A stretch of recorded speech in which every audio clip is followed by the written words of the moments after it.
형제가 함께 모여 동거하며 어찌 그리 아름다운 거란 성경의 말씀대로 강단 위에서 여러분 이렇게 바라보니 정말 아름답게 보입니다. 하나님의 사랑이 여러분과 같이 계십니다. 오늘 저는 시편 91편 14절로부터 16절에 있는 말씀으로 은혜를 나누고자 합니다. 하나님이 이르시되 그가 나를 사랑한즉 내가 그를 건지리라. 그가 내 이름을 안즉 내가 그를 높이리라. 그가 내게 간구하리니 내가 그에게 응답하리라. 그들이 환난 당할 때 내가 그와 함께하여 그를 건지고 영화롭게 하리라.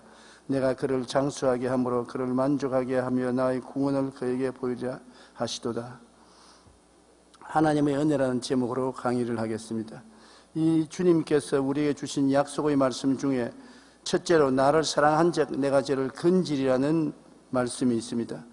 여러분, 하나님은 사랑이시기 때문에 사랑에 대한 관심이 굉장히 깊습니다. 왜냐하면 여러분을 하나님의 형상과 모양대로 지었으므로 여러분의 형상과 모양의 중심이 사랑입니다. 하나님이 사랑인 것 동시에 사람도 사랑인 것입니다. 우리가 마귀에게 꾀임을 받아서 타락해서 부패했기 때문에 지금 사랑의 흔적을 많이 볼 수 없지만 진실로 인간의 참모습은 사랑인 것입니다. 그러므로 하나님은 우리에게 사랑을 보기를 원하시는 것입니다. 사랑해야 하나님이 되시고 사랑해야 우리 사람들이 하나님의 피조물이 되는 것입니다. 하나님은 우리를 사랑하셔서 발을 동동 구르면서 기뻐하시는 하나님으로 성경은 묘사하고 있는 것입니다. 하나님이 우리를 보고 기뻐 부르짖는다고 말씀하셨습니다. 그런데 이 사랑은 말로만 할 것이 아니라 증명되어야 되는 것입니다. 그게 힘이 되는 것입니다. 하나님이 저가 나를 사랑한즉 내가 저를 건지려 했는데 우리가 주님 사랑합니다고 100만 번을 말한다고 한들 하나님은 그 사랑을 증명하라고 하시는 것입니다. 그래서 대표적인 예가 아브라함에게 13살 때는 이삭을 제물로 드리라고 말씀을 하셨습니다. 가혹한 일 같지만은 사랑을 증명하라는 것입니다. 그런데 아브라함이 하나님을 참으로 사랑한 것은 두말하지 아니하고 아내하고 이혼도 하지 아니하고 이삭을 데리고 모리아산에 올라가서 제단을 쌓고 그를 묶어서 장작 위에 얹어놓고 칼로서 잡으려고 하는 것입니다. 그러나 아브라함이 하나님을 사랑하는 것이 말로만 한 것이 아니라 증명된 사랑이었습니다. 막 칼로서 찌르려고 할 때까지 하나님이 기다리시다가 칼을 내리치려고 할 때 아브라함아 내 아들 이삭에 손대지 마라. 내 외아들을 아끼지 않고 내게 내어놓는 것을 보니 이제 네가 참으로 나를 사랑한 줄 알겠다. 증명된 사랑인 것입니다. 그래서 하나님은 일평생 아브라함을 사랑하시고 믿음의 조상으로 삼아주시고 축복의 축복을 주신 것은 하나님에 대한 사랑이 증명되었기 때문인 것입니다. 그런데 우리도 하나님을 사랑하면 하나님이 우리를 건지시겠다고 하는데 우리가 건짐을 받는 응답을 받기 위해서 하나님을 사랑해야 되겠습니다. 하나님은 우리를 일찌감치 사랑하고 계십니다. 로마서 5장 8절로 10절에 우리가 아직 죄인 되었을 때 그리스도께서 우리를 위하여 죽으심으로 하나님께서 우리에 대한 자기의 사랑을 확정하신다니라. 하나님은 이미 사랑을 증명해 놓았던 것입니다. 입술로 말하는 사랑이 아니라 우리가 죄인 되어서 멸망받을 수밖에 없을 때 그 아들을 보내서 대신 죄를 짊어지게 함으로 우리에 대한 사랑이 증명되었다는 것입니다. 나는 너희들을 증명된 사랑으로 사랑한다. 그러면 이제 우리가 그의 피로 말미암아 의롭다 하심을 받았으니 더욱 그로 말미암아 진노하심에서 구원을 받을 것이니라. 곧 우리가 원수 되었을 때 그의 아들의 죽으심으로 말미암아 하나님과 화목하게 되었은즉 화목하게 된 자로서 더욱 그의 살아나심으로 말미암아 구원을 받을 것이라. 우리가 일방적으로 하나님 편에서 우리를 사랑해 주셨으니 이 하나님의 사랑을 우리가 받아서 하나님을 믿으면 그를 통해서 우리가 구원을 받을 것은 틀림이 없다는 것입니다. 우리가 하나님은 일방적인 사랑을 받았지 않습니까? 죄인 되었을 때 우리를 사랑해 주셨는데 이제 예수를 믿고 보혈로 씻음받아 의롭게 된 우리들은 말할 필요 없이 하나님께 사랑을 받고 있는 것입니다. 우리는 하나님께 사랑받고 있다는 이 사실을 뼛속에 아로새겨야 되겠습니다. 옆에 계신 분들에게 당신은 사랑받고 있습니다 하면 인사해 주십시오.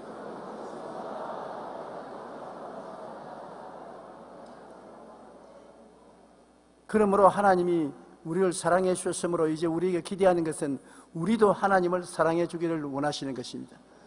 우리가 어떻게 하나님을 사랑할 것이냐? 하나님은 성경 말씀에 계명을 지킴으로 하나님을 사랑하는 증거가 된다고 말하는 것입니다. 요한복음 14장 21절에 나의 계명을 지키는 자라야 나를 사랑하는 자니 나를 사랑하는 자는 내 아버지께 사랑을 받을 것이요 나도 그를 사랑하여 그에게 나를 나타내리라. 우리가 하나님을 사랑한다고 아무리 말하지만은 계명을 지키지 아니하고 주의 말씀을 지키지 아니하면 사랑이 증명될 수 없다는 것입니다. 요한복음 14장 23절로 24절에 예수께서 대답하여 이르시되 사람이 나를 사랑하면 내 말을 지키리니 내 아버지께서 그를 사랑하실 것이요 우리가 그에게 가서 그 철을 그와 함께 하리라.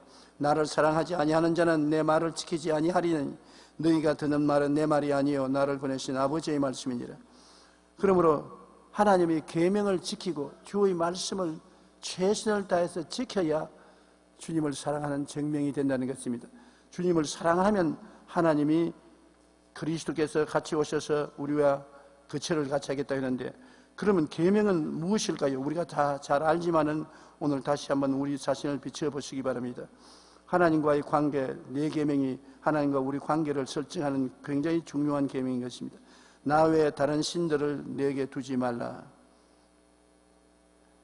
이게 우리 한국 사람은 별로 이상하게 느끼지 않는데 일본 사람은 하나님을 믿어도 꼭 집에 가미다나가 있어요. 조상신을 섬기는 제단이 있어요. 그래서 일본 사람은 예수를 믿을 때 가미다나를 떼지 않습니다. 세례받을 때 가미다나를 떼서 불로 태워야 진실로 예수 믿는 증명이 되는 것입니다. 많은 사람들이 예수를 믿는다면서 다른 신을 겸하여 섬깁니다. 주님께서는 유일하게 예수님만 사랑하기를 원하시는 것입니다. 나 외에 다른 신들을 내게 두지 말라. 우상에 절하지 말며 섬기지 말라. 우리는 실제적인 우상을 만들어 섬기지 않지만은 자식이 우상이 될 때도 있고 사업이 우상이 될 때도 있고 물질이 우상이 될 때도 있고 우상이 많이 됩니다. 오늘 저녁에 오기 전에 이명박 대통령 형님이 서울구치소에 있기 때문에 신방을 갔습니다. 그래 죄수복을 입고 나온 장로님을 보니까 가슴이 굉장히 아파요. 그 장로님 사실 육선 의원으로서 또 대통령 형님으로서 좋은 일도 많이 했습니다. 우리나라의 외교 활동에 나아가서 물건을 팔아먹고 또 광물을 개발하는 일들을 하는데 굉장한 외교 활동을 했는 것입니다.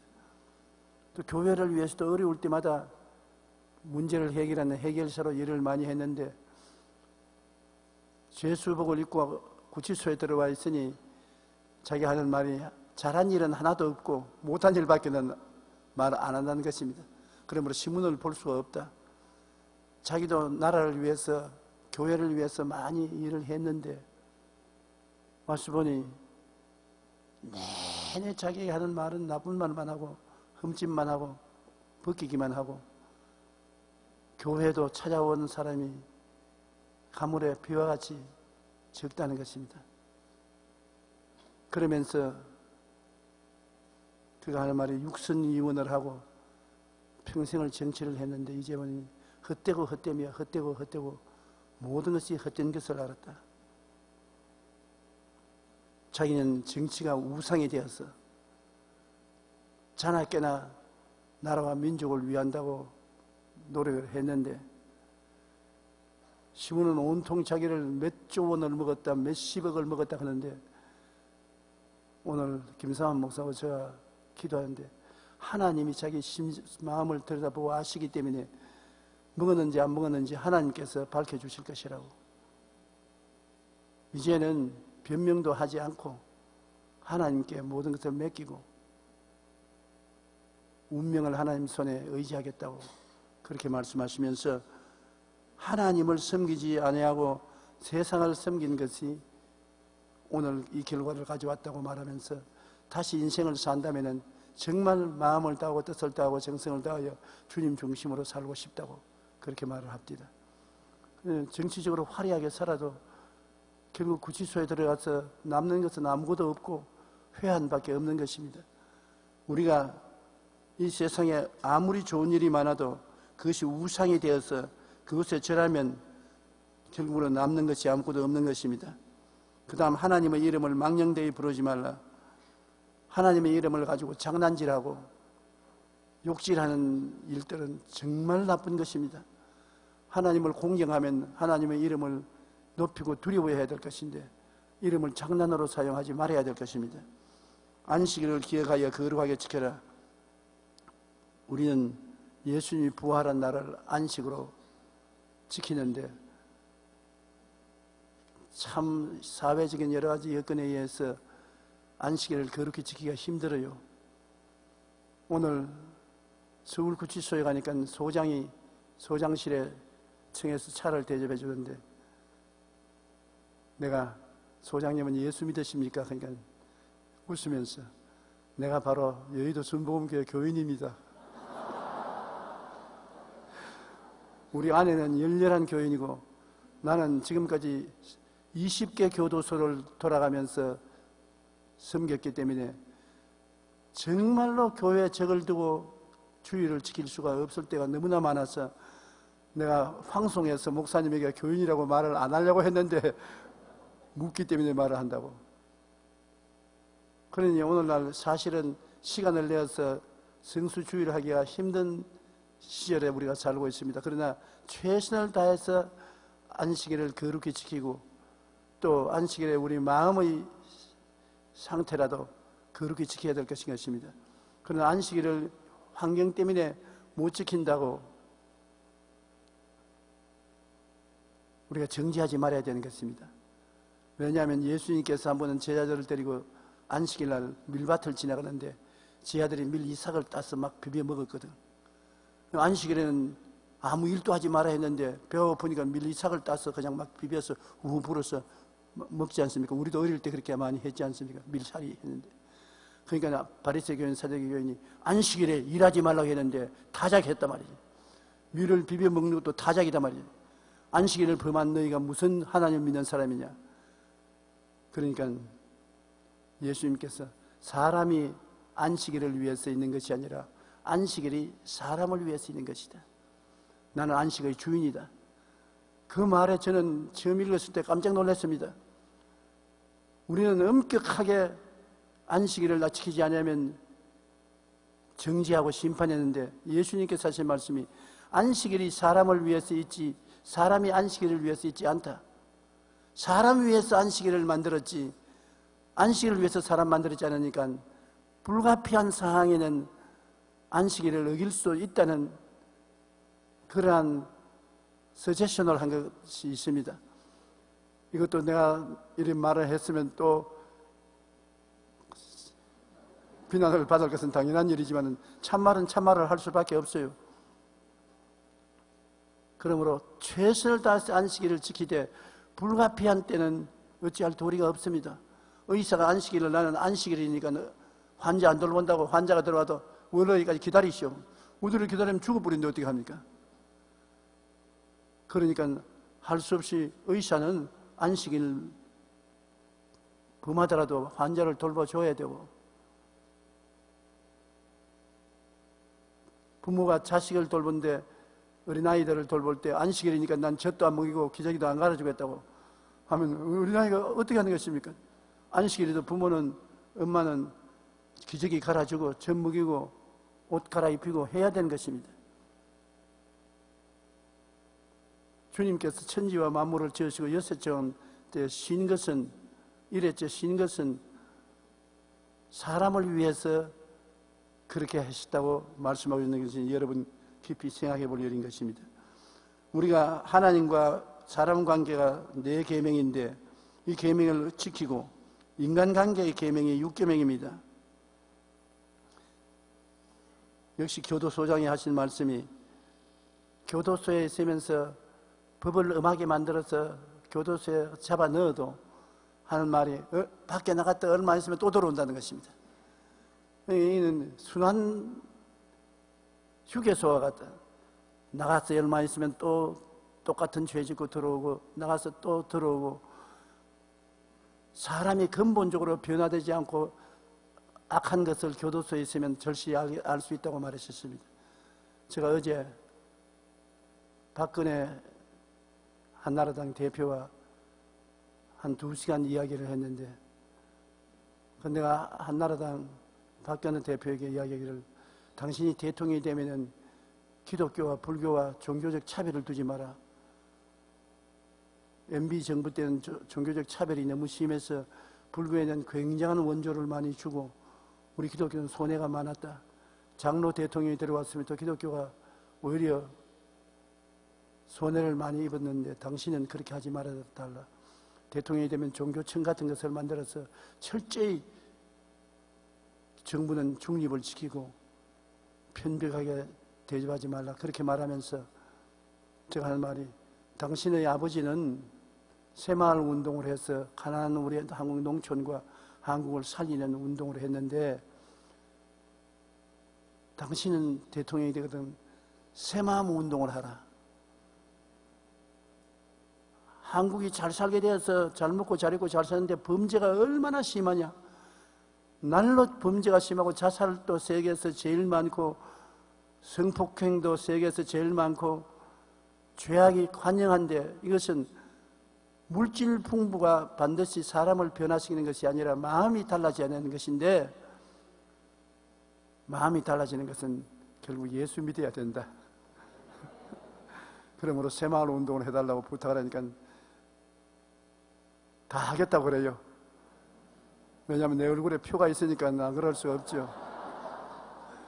그러나 내가 하는 말은 표의식을 해서 말씀하지 마시고 꼭 마음에 간직해서 대통령이 되시거든 그렇게 해달라고 부탁을 했는데 인간관계 6계명도 한 가지입니다. 계명이 있으면 사람들은 계명을 오히려 범하려고 하는 충동이 있습니다. 계명이 없으면 죄가 충동을 하지 않기 때문에 충동을 한다는데 계명이 있으면 오히려 충동을 당해서 죄를 더 짓게 되는 경향이 있는 것입니다. 결국 마음이 변해야 되지 10계명의 계명을 가지고서 사람의 생을 변화시킬 수가 없기 때문에 하나님께서 예수님을 보내셔서 죄를 짊어지시고 성령으로 우리에게 변화의 역사를 일으켜 주신 것입니다. 우리를 변화시키는 것은 성령의 역사밖에 없습니다. 성령으로 말미암지 않고는 거룩하게 될 수가 없습니다. 그러므로 더욱 성령 운동을 일으켜야지 다른 도리가 없습니다.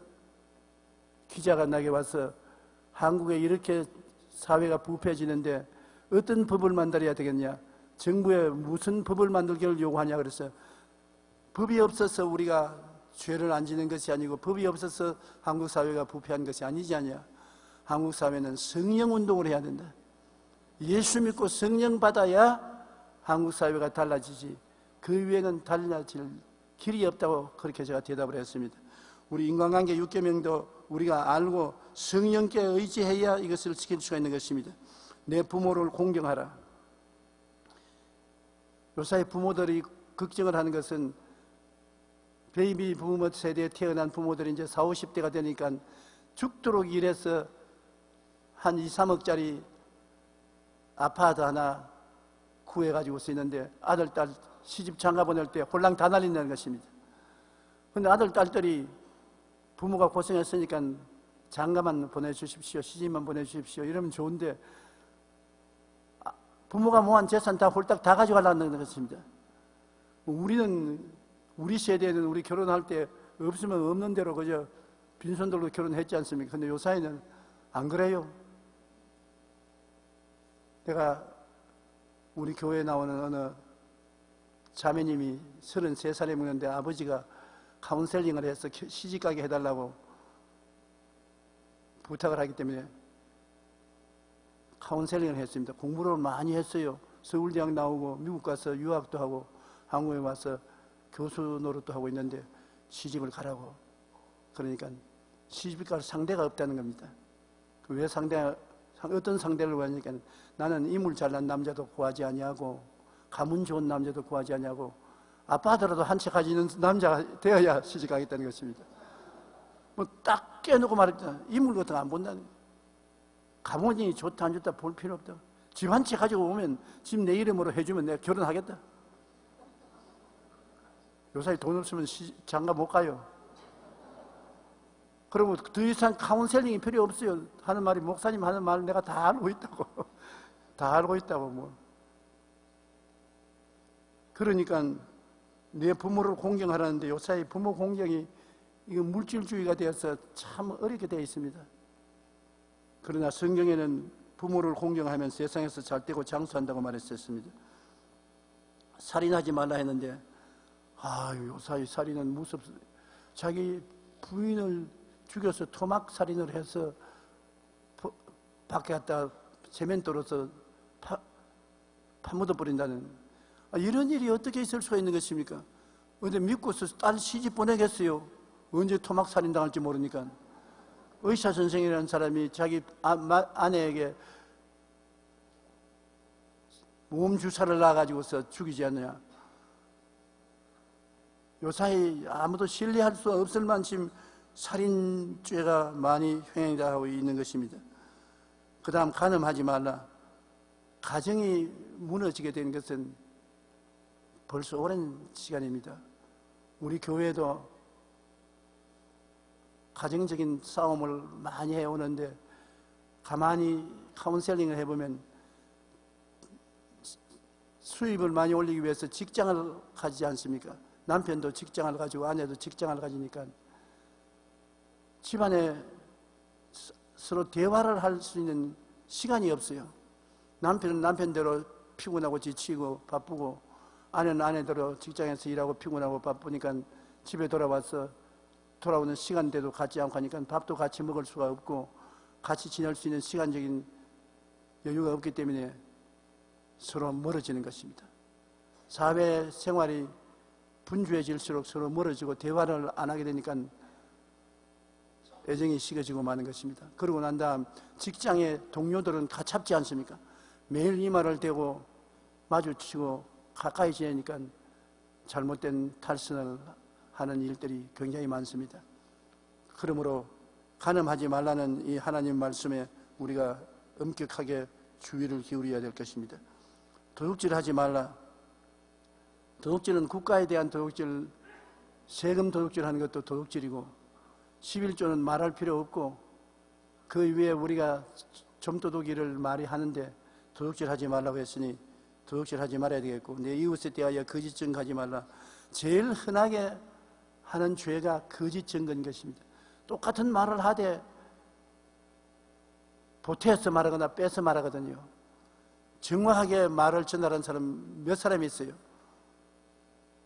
요사이는 주의해야 될 것은 무슨 말을 하든지 요만한 녹음기가 있어가지고서 안팎에도 넣어가 있어 몇 시간씩 녹음을 해놓고 난 다음 나중에 증거를 녹음기로 대면 살벌해집니다. 그래서 요사이는 마음 놓고 이야기도 못해요. 또 녹음돼가지고 싶어가지고서 나는 상담하러 온 성도들이 내 방에 들어와서 반드시 공중을 자꾸 쳐다봐요. 이렇게. 왜 그러냐니까 혹시 이 방에 녹음하고 있지 않습니까? 뭐 녹음 나는 안 하고 있으니까 걱정하지 말아요. 누가 날 녹음한지는 모르겠어도 나는 녹음 안 하니까 걱정하지 말아요. 이렇게 살벌해져 있습니다. 내 이웃에 대하여 우리가 거짓 증거하지 말라고 했는데 이것이 굉장한 오늘날 거짓 증거의 죄를 짓고 있는 우리들인 것을 알고 회개해야 되는 것입니다. 내 이웃의 집을 탐내지 마라. 이웃이 잘 되면 속이 아프다는 말은 옛날부터 지금까지 다 있는 말씀인데 우리가 다 같이 잘 되면 몰라도 다 같이 잘 안 되면 반드시 탐하게 되는 것입니다. 나는 오늘 아침에 이야기를 읽으니까 구라파에서 옛날에 한 동리에서 동리 사람들이 모여서 수레를 2개 이상 가진 사람은 하나는 공동용으로 내놓자 다 좋다고 손들었습니다. 그리고 수레를, 그때는 자동차가 없었으니까 수레를 보존할 수 있는 헛간이 있는 사람 2개 이상 있으면 하나를 내놓자 다 좋다고 손들었습니다. 그런데 마지막 사람이 나는 아무것도 줄 것도 없고 닭이 2마리 있는데 닭 2마리 있는 사람은 1마리를 내놓자. 그러니까 모두 다 반대하더랍니다. 그 왜 그러냐고 물어보니까 수레를 가진 2개 이상 가진 사람은 없어요. 그러나 집집마다 닭은 2마리 이상 가지고 있기 때문에 닭 2마리 가진 사람 내놓으라고 하면 다 반대하더라고.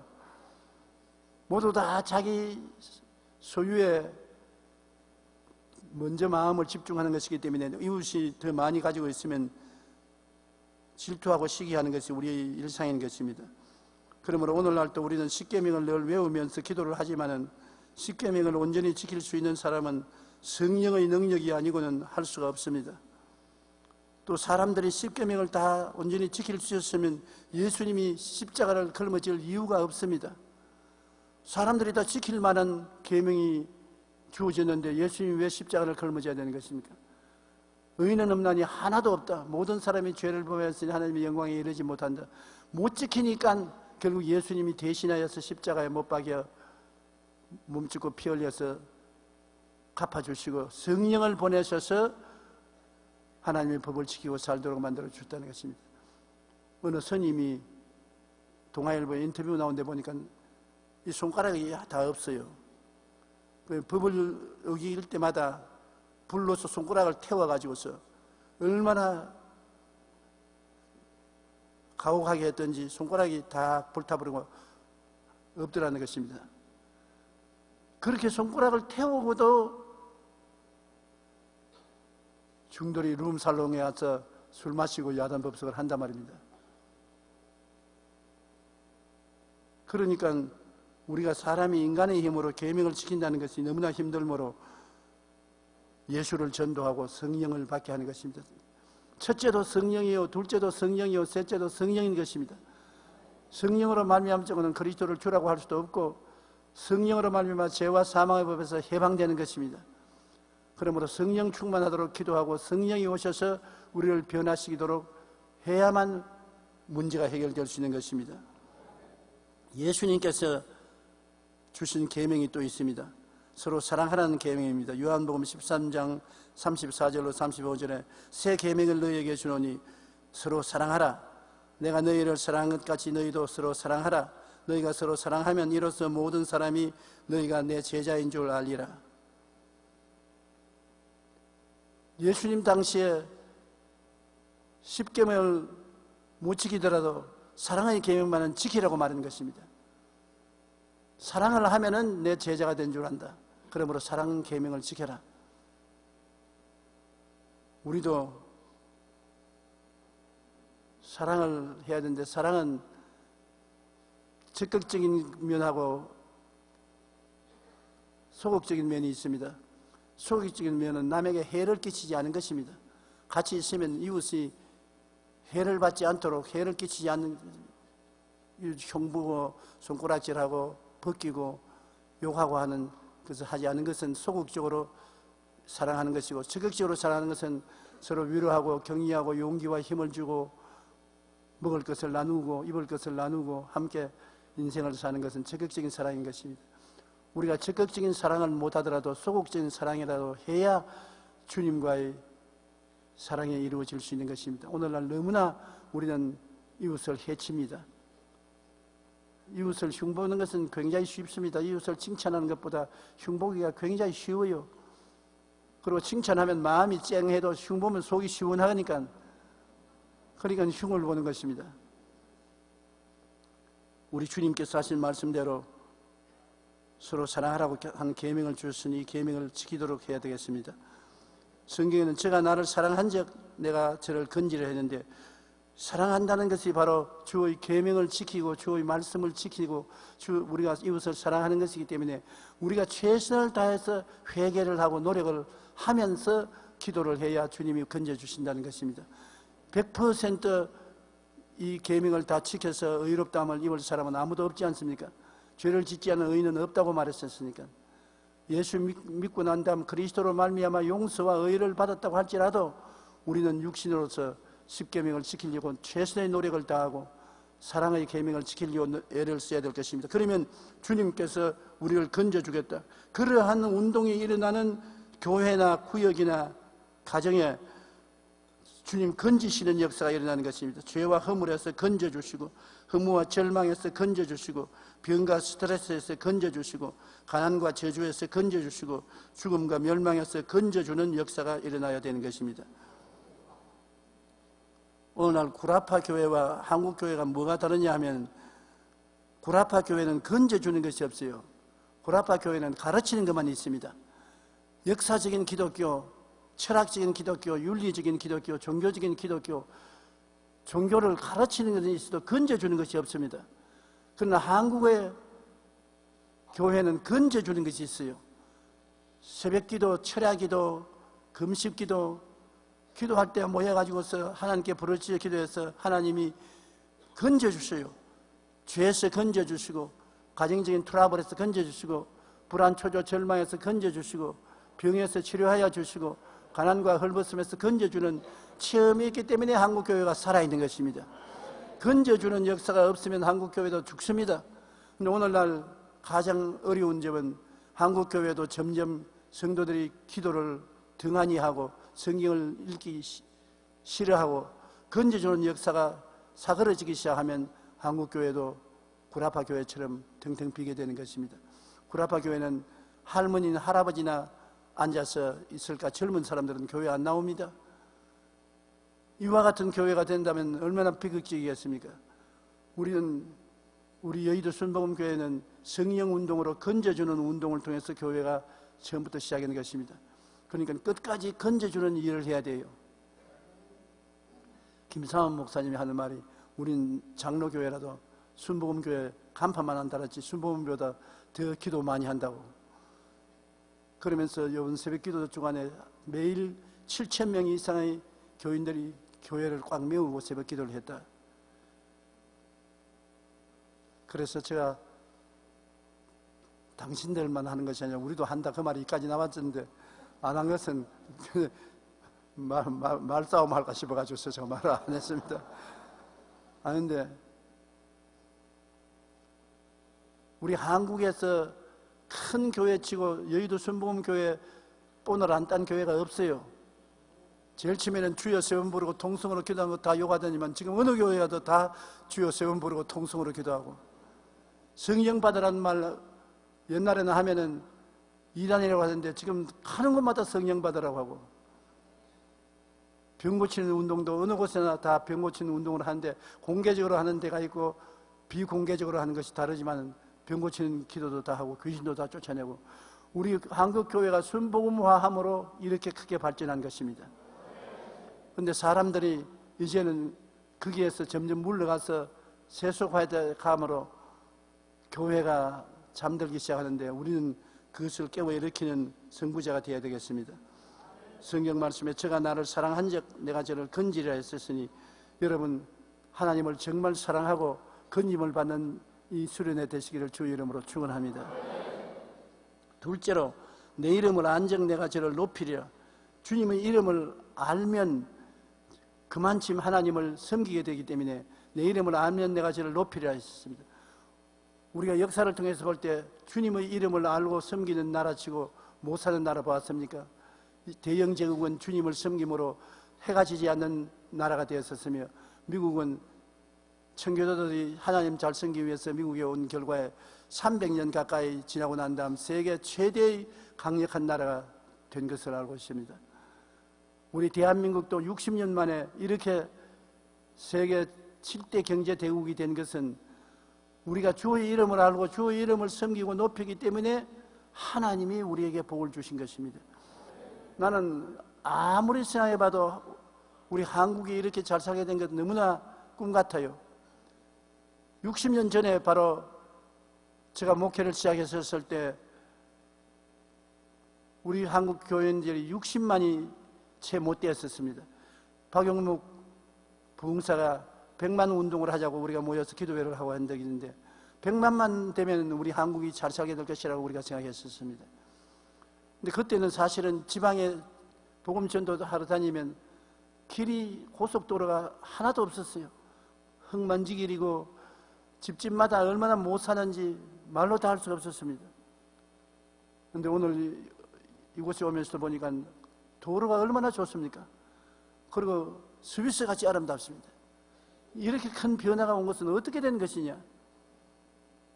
하나님이 도와주지 않고야 이렇게 될 수가 없는 것입니다.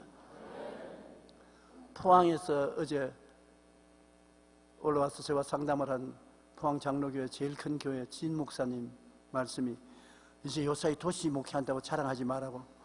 왜냐하면 포항, 울산, 거제 이 일대의 국민소득이 4만에서 5만 달러랍니다. 조그마한 시골 교회도 1년 예산이 100억이 넘는다는 것입니다. 서울이 허우대만 있었지 일반 수입에서는 별 도리가 없던 산업이 전부 다 시골에 모여 있으니까 그만치면 한국이 잘 살게 된 것입니다. 울산 같은 곳은 우리나라에서 여러분 국민소득 5만 불이라 일본과 맞먹는 것입니다. 어떻게 이렇게 되느냐? 산업이 물론 복을 받았지만 예수 믿는 사람이 1000만이 되어서 하나님을 섬기니까 제가 내 이름을 안정 내가 저를 높이리라 우리를 높여주신 것입니다. 그럼 주 이름을 어떻게 하느냐? 이사야 9장 6절에 이는 한 아기가 우리에게 낳고 한 아들을 우리에게 주신 바 되었는데 그 이름은 기묘자요 모사요 전능하신 하나님이요 영존하신 아버지요 평강의 왕. 예수님을 올바르게 알아야 우리가 하나님을 아는 것이 되는데 예수님을 성경 말씀에는 어린 아기가 낳고 한 아들이 우리에게 낳았는데 그 핏덩어리를 보고 성경은 뭐라고 말합니까? 기묘자다. 기묘자는 완다풀, 기적을 행하는 하나님이라는 것입니다. 그 핏덩어리를 보고서 기묘자라고 할 사람 누가 있습니까? 모사는 전지전능하신 지혜와 지식과 총명을 말합니다. 그가 기묘자요 모사요 전능하신 하나님이라고 말했습니다. 그리고 영존하시는 아버지 평강의 왕이라고 말했었습니다. 예수님을 보고 이것을 알고 인정하는 나라마다 하나님을 아는 사람인 것입니다. 예수님을 사람으로 취급하면 안 됩니다. 인간적인 종교인으로 취급하거나 수양과 도덕을 닦는 선생으로 취급하면 안 됩니다. 예수님은 어린아이 때부터 시작해서 벌써 기묘자요 모사요 전능하신 하나님이요 영존하신 아버지요 평강의 왕으로 이 땅에 오신 것입니다. 얼마나 놀라운 일인지 몰라요. 이사야 9장 7절에 보면 그 정사와 평강의 더함이 무궁하며 다윗의 왕자와 그의 나라에 군림하여 그 나라를 굳게 세우고 지금 이후로 영원히 정의와 공의로 그것을 보존할 것이라. 만군의 야훼의 열심히 이를 이루리라. 예수님을 만왕의 왕 만주의 주로 영원히 보좌에 앉게 하시고 만유를 다스리게 하시겠다고 하시는데 예수님을 올바르게 알아보는 것이 이 성경 말씀에 제가 나를 안정 내가 저를 높이라는 이 말씀에 해당되는 것입니다. 우리가 하나님은 다 알지 않아요. 눈에 보이는 하나님은 예수님이신 것입니다. 예수님 없이 아버지가 없습니다. 예수님 없이 하나님이 없습니다. 예수님과 하나님은 하나인 것입니다. 그러므로 예수님이 누군지를 알면은 주 이름을 알고 예수님을 공경하면 하나님을 공경하는 것이 되는데 그 예수님 핏덩어리로 어린아기로 태어났고 30세 십자가에 못 박혀 돌아가신 그분을 우리가 기묘자요 기묘한 일을 행하시는 완다풀 하나님, 모사요 지혜와 총명과 모략과 재능과 지식이 충만한 자요 전능하신 하나님이야. 하나님이라고 말했으면 바로 그분을 영존하시는 아버지고 평강의 왕이라고 우리가 알고 그 예수님을 하나님으로 섬기면은 하나님을 높이는 것이 되고 예수님을 높이면 아버지가 높임을 당하고 예수님을 무시하면 아버지를 무시하는 것이 되고 마는 것입니다. 그런데 예수님을 알고 높이면 하나님이 높임을 받고 우리를 높여주겠다는 것입니다. 하나님이 높이면 낮출 자가 없고 낮추면 높일 자가 없습니다. 하나님이 여러분을 높여주시기 바랍니다. 하나님이 가는 곳마다 머리가 되고 꼬리가 되지 않고 위에 있고 아래 내려가지 않고 남에게 구워줄 줄 꾸지 않겠다고 말씀하시는데, 그것이 우리 교회도 이루어지고 민족에도 이루어지고 있는 것입니다. 한국 교회가 보면 그 짧은 세월에 세계에서 두 번째 선교사를 많이 보낸 2만 명의 선교사를 보낸 교회로 높아지지 않습니까? 한국이 오늘날 세계에서 7대 경제 대국이 된 것은 하나님이 높여주어서 이렇게 된 것이지 사람의 힘으로 되지 않은 것입니다. 오늘 경제적인 위험이 구라파에 다가오고 있지만 저는 두려워하지 않은 것은 한국에 하나님이 계신 이상 절대로 한국은 망하지 않습니다. 경제적 위기에 오히려 기회가 되어서 하나님이 더 잘 살게 해주는 좋은 일을 해줄 줄 믿습니다. 하나님이 우리를 높여주시면 우리가 마음의 꿈과 희망을 가지고 살 수 있습니다. 창세기 12장 1절로 3절에 야훼께서 아브라함에게 이르시되 너는 너희 고향과 친척과 아버지의 집을 떠나 내가 내게 보여줄 땅으로 가라. 내가 너로 큰 민족을 이루고 내게 복을 주어 내 이름을 장대하게 하리니 너는 복이 될지라. 너를 축복하는 자에게는 내가 복을 내리고 너를 저주하는 자에게는 내가 저주하리니 땅의 모든 족속이 너로 말미암아 복을 얻을 것이라 한지라. 아브라함에게 고향 친척 아비 집을 떠나 하나님이 보여주실 땅으로 가라고 했는데, 우리도 이 세상의 육신의 정욕, 안목의 정욕, 이생의 자랑이 있는 이 땅을 떠나서 하나님이 지시할 땅에 가서 살아계셨는데, 하나님이 지시할 땅이 갈보리 십자가 밑인 것입니다. 우리는 세상을 떠나서 갈보리 십자가 밑이 우리 가나안 땅이요 젖과 꿀이 흐르는 곳입니다. 가나안 땅에 간다는 것은 갈보리 십자가 밑에 가면 그곳에서 하나님이 우리로 큰 민족이 이루게 만들어 주시고 우리를 복이 되게 만들어 주신다는 것입니다. 갈보리 십자가 밑에 가면 우리는 죄사함의 복을 받고 거룩함의 복을 받고 치료의 복을 받고 아브라함의 복을 받고 영생 복락의 복을 받는 복이 가나안 땅이 바로 십자가 밑에 있는 것입니다. 그러므로 우리는 이 세상과 하나님을 겸하여 섬기지 못하기 때문에 세상 중심으로 살지 말고 십자가 중심으로 살기 위해서 갈대아 우르를 떠나 하나님이 지시할 가나안 땅인 십자가 밑으로 가서 십자가 밑에서 사는 우리들이 되면은 우리는 복을 받은 사람이 되는 것입니다. 성경에 아브라함의 믿음을 가진 자는 아브라함과 같이 복을 받는다고 했으니 하나님이 높여주어서 우리는 복받은 자라는 것을 마음속에 늘 알고 인식하고 나는 복받은 자람이라고 인정하고 살아야 되겠습니다. 복을 받은 사람이 집에 들어오면 집이 복을 받습니다. 떡반지 그릇을 만지면 떡반지 그릇이 복을 받고, 짐승을 기르면 짐승 새끼가 복을 받고, 들어가도 복을 받고 나가도 복을 받는데, 여러분은 예수를 믿어서 아브라함의 자손이 되었으므로 아브라함의 복을 받은 사람인 것입니다. 우리가 잘나서 복을 받는 것이 아니라 예수님이 우리를 높여주시기 때문에 복을 받는 것이기 때문에 우리는 예수님을 중심으로 높이고 복받은 사람인 것을 알고 그것을 인정해야 되는 것입니다. 사람이 마음에 믿어 의에 이르고 입으로 시인하여 구원에 이르느니라. 마음에 복받은 사람이라고 생각했으면 입술로 나는 복받은 사람이라고 늘 말을 하십시오. 한번 따라 말씀하세요. 나는 복받은 사람입니다. 입으로 늘 시인하십시오. 말이 나가서 여러분을 그렇게 만드는 것입니다. 내 입에 말로 내가 묶였으면 내 입에 말로 내가 사로잡혔다고. 말이 힘이 있습니다. 엘리사가 도단성에서 알람 군대에게 둘러싸였을 때 불말과 불병거가 그를 둘러진친 것처럼 여러분을 둘러진치는 것이 여러분 입에서 나오는 말인 것입니다. 입에서 고백하는 말이 축복으로 둘러진칠 수도 있고 저주로 둘러진칠 수도 있고 치료로 둘러진칠 수도 있고 병으로 둘러진칠 수도 있는데 긍정적이고 적극적이고 창조적인 말을 함으로 말이 여러분을 보호하고 둘러진칠 수 있도록 만들어야 되는 것입니다. 성경은 거짓이 없었습니다. 내 입에 말로 내가 묶였으며 내 입에 말로 내가 사로잡힌 바 되었다. 우리 입의 말이 우리의 운명을 좌우하는 것을 볼 수 있는 것입니다. 셋째로 이 성경에는 내게 간구하리니 내가 그에게 응답하리라. 여러분, 하나님께 기도할 때 그냥 소원을 가지고 기도해서는 응답이 없습니다. 아브라함이 75세 가나안 땅에 와서 아들을 달라고 간절한 소원을 가지고 85세가 될 때까지 기도했었습니다. 아브라함은 소원이 있었어요. 그런데 아들을 얻지 못했습니다. 나중에는 한탄을 하고 종으로 아들 대신 양자를 삼아야 되겠다고 하나님께 반항을 했습니다만 하나님이 아브라함을 가르쳐 주신 것은 밤에 천막에서 나오라고 해서 나오니까 하늘을 쳐다보고 별들을 헤아려 하셨습니다. 소원만 가지지 말고 구체적인 목표를 세워서 구체적인 꿈을 가지고서 기도하라는 것입니다. 마음의 꿈을 품고 기도하라. 그냥 소원만 가지고 기도하지 말고 내가 구체적으로 원하는 것을 마음의 꿈을 품고 기도하라. 여러분 마음에 소원이 있지요?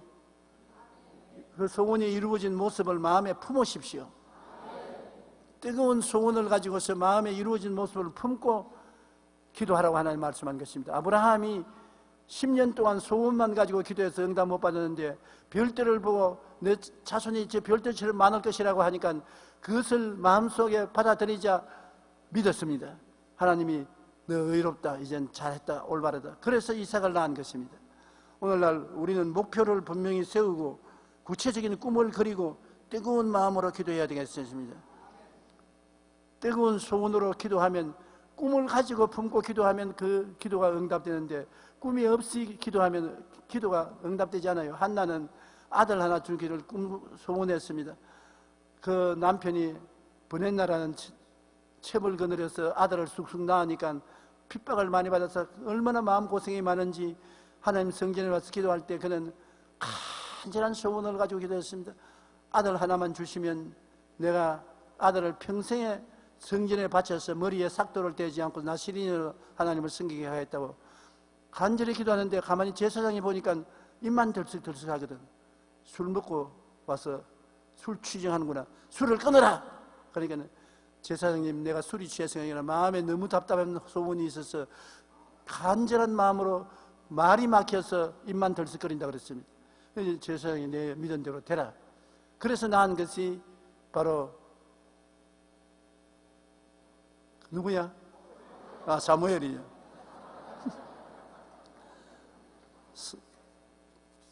그가 마음속에 사무엘이라는 아들을 꿈꾸고 간절한 소원으로 기도하니까 응답받은 것입니다. 그가 야훼 앞에 오래 기도하는 동안에 엘리가 그 입을 주목한 적 한나가 속으로 말하며 입술만 움직이고 음성은 들리지 아니하므로 엘리는 그가 취한 줄로 생각하고 꾸짖었으나 취한 것이 아니라 간절한 소원이 있어 소원으로 입만 들썩거리면 기도했는데 축복을 받고서 아들을 낳은 것입니다. 그러고 난 다음에 우리가 믿어야 되는 것입니다. 우리가 소원과 꿈을 가졌으면 그걸 가지고 있지 말고 그 다음 그걸 믿어야 돼요. 그런데 사람들은 다 믿음보다 의심을 자꾸 합니다. 근데 의심을 두려워하지 마십시오. 99% 의심하더라도 1% 믿음만 있으면 하나님이 그 믿음을 인정함으로 믿음을 주장하십시오. 너희에게 겨자씨 한 알만한 믿음이라고 했었습니다. 주님께서 감자만한 믿음, 고구마만한 믿음, 사과만한 믿음 그렇게 말하죠. 겨자씨 한 알만한 믿음, 이것만 있으면 충분하다. 겨자씨 한 알만한 믿음을 중심으로 서라는 것입니다. 우리가 자꾸 의심을 생각하고 바라보기 때문에 안 되는 것입니다. 믿음을 생각하고 바라보고 믿기만 하면 되는데 그 믿음은 입술로 고백해야 되는 것입니다. 사람이 마음에 믿어 이르고 입술로 고백해야 구원에 이르는 것입니다. 마음에 믿음이 생기면 입술로 자꾸 그것을 인정하고 고백하면 믿음이 살아나는 것입니다. 나는 나았다, 난 나았다, 나을지어다, 나을지어다. 소극적인 고백은 내가 나았다고 인정하는 것이고 적극적인 것은 창조적인 명령을 내리는 것입니다. 나는 나았다, 나아라. 나는 잘 산다, 잘 살아라. 나는 행복하다, 행복할지어다. 인정하고 명령하고 이 두 가지 사항을 우리가 계속하면 하나님의 능력이 믿음을 통해서 나타나는 것입니다. 믿음 되게 하는 것은 입술의 고백이 잡아줘야 되는 것입니다. 어린아이의 손을 잡고 부모가 이끌어 주듯이 믿음을 말씀으로 잡아줘야 되는 것입니다. 내가 안 믿는다, 불행하다, 슬프다 이런 것이 있으면 말로서 한 1%의 믿음을 잡아줘야 되는 것입니다. 나는 불행하지 않다, 나는 슬프지 않다, 나는 축복받았다, 나는 하나님 계신다. 그 다음에는 축복받을지어다, 마음에 평안할지어다, 건강할지어다. 창조적인 명령을 하면은 믿음이 역사하는 것입니다. 우리가 목표를 세워서 구체적인 꿈을 그리고 뜨거운 마음으로 구하며 믿고 입으로 시인하면 하나님의 역사가 반드시 일어나게 되는 것입니다. 제가 내게 간구하리니 내가 응답하리라고 말씀한 것입니다. 하나님은 응답하기 위해서 기다리고 계십니다. 여러분이 준비만 되면은 하나님이 채우려고 기다리고 계신 것인데 우리가 아브라함처럼 준비가 안 되어서 10년 동안 헛고생을 했는데 우리의 마음에 꿈을 갖고 기도하는 여러분 되시기 바랍니다. 분명한 꿈을 갖고 기도하고 믿으면 하나님께서 그것이 이루어지는데, 그 믿음이 약해지려고 할 때 말로서 붙잡으십시오. 나는 안 믿는다 하지 말고 나는 믿는다, 나는 된다, 나는 응답받았다, 나는 승리했다, 입술로 고백하고 명령하면 그것이 믿음을 붙잡아 주는 것입니다.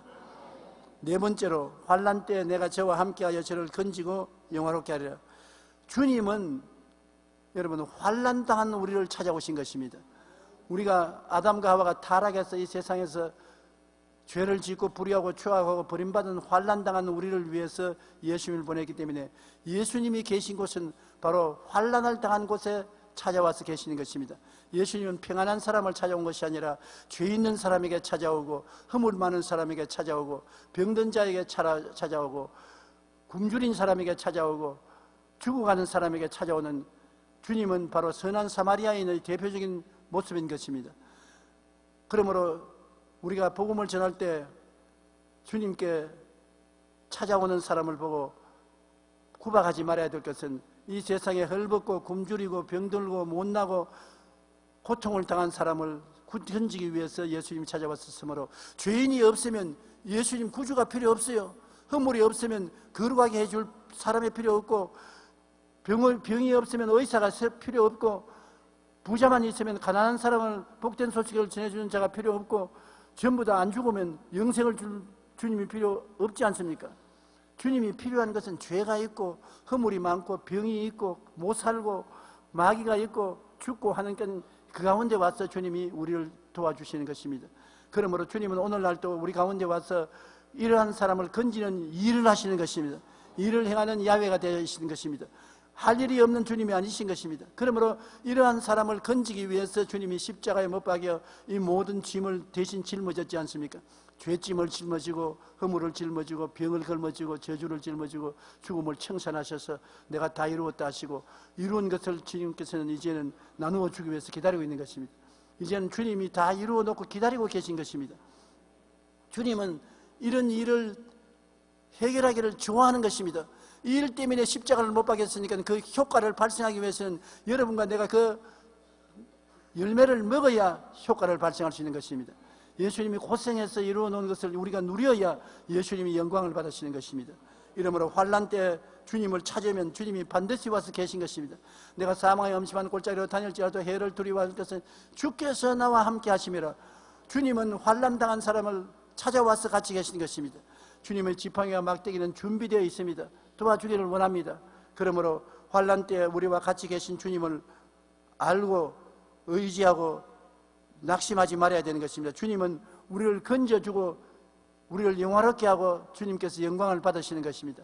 주님이 축복을 누리고 난 다음에 주시고 난 다음에 기뻐하시는 것은 우리 축복 주시기 위해서 고생했기 때문에 보람을 느끼는 것입니다. 부모님이 고생해서 재산 모아놓고 자식들에게 그걸 나누어 줄 때 보람을 느끼는 것처럼, 좋아하는 것처럼, 여러분 주님은 우리를 위해서 좋은 일을 해주시고 기뻐하고 좋아하시는 것입니다. 그리고 우리가 환난 때 주님을 찾고 담대하면 주님이 그 이루어 놓은 것으로 우리에게 나누어 주시는데, 내가 깨어지면 그릇이 커지기 때문에 주님이 기뻐하시는 것입니다. 환난을 당해야 깨어지지 않습니까? 평안할 때 안 깨어지잖아요. 환난 당할 때 깨어질수록 주님이 큰 그릇을 만들어 줄 수 있고, 큰 그릇이 되어야 주님께서 많은 은혜를 채워줄 수가 있는 것입니다. 주님이 우리를 건져주시고 영화롭게 하시기 위해서 기다리고 계신 것을 잊지 마시기 바랍니다. 하나님은 교만한 자를 대적하시되 겸손한 자들에게는 은혜를 주시느니라. 그러므로 하나님의 능하신 손 아래서 겸손하라. 때가 되면 너희를 높이시리라. 너희 염려를 다 주께 맡기라. 이는 그가 너를 돌보심이라. 여러분, 희한하게 하나님은 맡기는 사람을 책임져 주시는데요, 제가 수영을 배울 때 수영 교사가 내게 한 말이 머릿속에 잊어지지 않아요. 날 보고 자꾸 한 말이, 목사님, 물에 목사님을 맡기십시오. 맡기십시오. 물에 어떻게 맡기냐면 깔았는데, 맡기면 안 깔았습니다. 긴장을 놓고 물에 완전히 맡겨버리면 안 깔았는데, 안 깔아앉으려고 긴장을 하면 깔았습니다. 그런데 참 맡기기가 힘들어요. 그럼 어떻게 맡깁니까? 근데 똑같은 말을 내가 골프 선생에 들어요. 수영을 하면 힘 뽑으라니까요. 힘 빼라. 호체를 잡고 있는데 어떻게 힘을 빼고 말이에요. 근데 힘을 빼고 수행을 하라고. 그런데 지금까지도 힘을 못 빼요. 채만 잡으면 힘이 콱 들어가요. 그런데 기도가 바로 힘을 뽑아야 되는 것입니다. 오늘 이상덕 장로님이 하신 말씀대로 자기가 구치소에 들어와서 비로소 주님께 맡기는 것을 배웠다 그래요. 지금까지는 예수 믿는다고 해도 전부 내 중심으로 믿었으나 여기 와서는 구치소에 들어앉아서 할 일이 없다는 것입니다. 조그마한 방 안에 할 일이 없이 하루 종일 구치소 안에만 앉아 있는데 자기가 나가서 뭐 일을 할 수도 없는 것이고 사람 만나볼 수도 없고 아무것도 할 수 없으니까 맡기는 길밖에 없다. 그래서 여기 와서 비로소 모든 것을 다 맡겨버리고 살든지 죽든지 맡겨버리는 것을 배웠다 했는데, 그렇게 구치소에 들어가서 배우지 말고 기도할 때 여기에서 배우는 것이 좋습니다. 우리가 깨어져서 내어 맡기면 주님이 반드시 책임져 주시는 것입니다. 내 짐을 야훼께 맡기라. 우리가 반쯤 맡기도 안 되고 온전히 맡기면 우리를 돌봐주시기도 했으니 여러분 한번 맡겨보시죠. 사드락과 메삭과 아벳네고가 죽으면 죽으리이다. 그 대단한 하나님과 불꽃이 활활 타는 곳에 주님을 맡기되 안 건져줘도 좋으니까 잔적으로 맡기고 불 속에 뛰어들어갔었습니다. 다니엘이 사자굴 속에 들어가는 것도 하나님이 지키실 줄 알고서 분명히 사자굴 속에 들어갈 걸 알면서도 들어갔었습니다. 그런데 우리는 사실은 맡기지를 못해요. 주님께 맡겨놓고 난 다음에 조금 있다가 도로 다 찾아가니까. 여러분 이번에는 이 기도원에 왔었으니까 여기서 다 맡겨서 털어버리고 빈손 들고 홀홀 내려가시기를 바랍니다. 다섯째, 장수함으로 만족해 하며 나의 구원으로 보이리라 하시도다. 사실은 장수하는 것이 하나님의 뜻입니다. 하나님께서는 노아 홍수 이후로 사람의 나이가 120세가 될 것이라고 했었습니다. 그 다음에 모세가 사람이 살면 70이요 강건하면 80이라고 했는데, 그는 모세가 하도 고생스러우니까 한 말이지 원래 하나님께서 말씀하신 것은 아닙니다. 하나님은 120세 사람의 연세가 될 것이라 했으니 여러분 120세는 여러분이 기본적으로 살 목표가 되어야 되는 것입니다. 여러분 꿈을 가지되 120세로 꿈을 정하십시오. 그러다가 미쳐 못 미쳐서 100세 살면 다행이고, 120세, 여러분 우리 세대는 120세를 살 것인 것입니다. 제가 줄기세포 전문 의사에게 이야기를 들었는데, 줄기세포는 우리 몸에 있는 세포를 뽑아가지고서 젊게 만들어서 도로 몸에 넣어주는데, 수십억 개의 세포를 몸에 넣어주면 늙은 몸에 젊은 세포가 들어가서 점령해버려요. 그러므로 자꾸 부품 끼워 넣는 것과 같아요. 지금은 아직 그 정도까지 개발은 안 됐지만 앞으로는 그렇게까지 개발이 되면은 자꾸 부품 갈아 넣어 치우니까 누가 120세까지 사느냐? 돈 있는 사람이 120세까지 산다는 것입니다. 돈 있는 사람은 자꾸 부품 끼워 넣으니까 자동차 부품 끼워 넣어요. 요사이 벌써 상당한 레벨까지 발전이 되어서 부품을 끼워 넣음으로 장수할 수 있는 것입니다. 하나님이 원하시는 것이 바로 내가 장수함으로 만족해 하겠다고 말했었습니다. 짧게 사는 것 하나님 원치 않습니다. 하나님 오래 사는 걸 원하시는 것입니다. 내가 장수함으로 여러분 만족할 때까지 살게 하겠다. 사람이 어느 정도 살고 그만 살고 싶을 때가 있습니다. 오랄 로버트 목사님 아들이 나보고 말하기를, 오랄 로버트 목사님 아버지를 모시고 골프장 앞에서 은퇴해서 매일같이 둘이가 골프만 치고 살았는데, 자기 부인이 죽고 난 다음에 한 1년 동안 살더니만 하루는 아들을 부르더니, 아들아 나 이제 지쳐서 못 살겠다. 이제 가고 싶다. 나 어느 어머니 있는 곳에 가고 싶다. 아버지 무슨 말씀을 하십니까? 한평생에 병자 위에서 기도하고 오래 살라고 해놓고 가기는 왜 가요? 나는 이제는 지쳤다. 사는 것이 지친다. 사는 것이 지칠 때가 있어요. 그때까지 사시라는 것입니다. 만족할 때까지, 나 이만 살면 되겠다고 만족할 때까지 주님 살기를 원하시는 것입니다. 그러면서 주님이 주의 능력으로 구원을 보여서 살게 하시는데, 그러면 장수하기 위해서는 건강해야 돼요. 병들어서 장수할 수 없습니다. 또 병들어서 장수해봤자 재미도 없습니다. 그러므로 건강하게 오래 살아야 되므로 병 나는 것은 하나님의 뜻입니다. 내가 장수함으로 저를 만족해 하니까 여러분 건강해야 장수함으로 건강해 주시고 또 치료해 주시고 장수의 복을 주셔서 70세 살지 말고 여러분 다 120세를 살게 되시기를 주님 이름으로 축복합니다. 그러고 난 다음 주님께서 우리에게 환경의 축복도 주셔서 정말 전인 구원을 누리면서 영원히 잘됨같이 범사의 잘됨에 강건하고 생명을 얻되 풍성히 얻게 해주시니 얼마나 좋습니까? 그러므로 주님께서 하신 말씀을 우리 오늘 깊이 기억하십시다. 제가 나를 사랑한 적 내가 저를 건지리라. 제가 내 이름으로 한 적 내가 저를 높이리라. 제가 내게 간구하리니 내가 응답하리라. 환난 때 내가 저와 같이 저를 건지고 영화롭게 하리라. 내가 장수함으로 저를 만족하며 나의 구원으로 보이리라. 하나님이 우리에게 주신 약속이요 선물인 것입니다. 내가 이렇게 해주겠다는 것입니다. 이것을 문서로 기록해서 우리에게 주셨으니 우리는 이 문서를 받아서 읽고 하나님의 신실하심을 깨닫고 이대로 믿어야 될 것입니다. 이대로 믿고 우리가 시인하고 나가면 이 하나님의 약속의 말씀이 우리에게 이루어지고 이루어져야 하나님이 영광을 받으시는 것입니다. 안 이루어지면 하나님이 영광을 받지 못합니다. 그러므로 하나님의 영광을 위해서라도 여러분이 오늘 이 하나님의 약속의 말씀을 다 누리게 되시기를 주님 이름으로 축원합니다. 기도드리겠습니다. 하나님 아버지여, 주님께서 우리를 사랑하시고 돌보아 주시고 은혜를 베풀어 주심을 감사합니다. 더구나 여의도 순복음교회 장로님들은 주님께서 만인 중에 택해서 세계 최대 교회의 장로님들로 삼아주시고 기름 부으셔서 하나님의 나라를 위해서 열심히 수고하고 일하게 만들으심을 감사합니다. 오늘날 하나님의 은총으로 지금까지 건강하고 영혼이 잘되고 범사에 잘되며 강건하고 생명을 얻되 넘치게 얻는 축복을 받고 살았으니 앞으로도 주님과 더불어 120세까지 하나님의 능력으로 살게 하여 주시옵소서. 하나님 아버지여, 여의도 순복음교회가 성령 충만한 교회로서 한국교회 발전의 선두 역할을 해왔는데 앞으로도 계속해서 참여해서 깨우는 교회가 되게 도와주시옵소서. 하나님께서 이영훈 목사님을 기름 부어서 주의 종으로 세우시사오니 우리 장로님들이 마음을 합쳐서 당회장을 밀고 잘 받들어서 목회를 잘 할 수 있도록 도와주시옵소서. 하나님께서 이 아들을 통해서 말씀하시고 이 아들을 통해서 교회를 이끌어 나가는 권한을 주셨으므로 이 아들을 잘 받들어서 섬기는 것이 하나님을 섬기는 것인 줄 알고 따라가게 하여 주시옵소서. 하나님 아버지여, 우리 장로님들 개인 가정 생활 자녀 사업들에게 축복을 해주셔서 어느 곳에 가나 여의도 순복음교회 장로라는 칭찬을 받고 자랑을 받을 수 있도록 머리가 되고 꼴이 되지 않고 위고 아래 내려가지 않고 남에게 꾸어져서 굳이 않게 축복하여 주시옵소서. 예수님 이름으로 기도드리옵나이다. 아멘. 우리 한번 주여 세 번 부르고 통성으로 기도하십시다. 주여, 주여, 주여.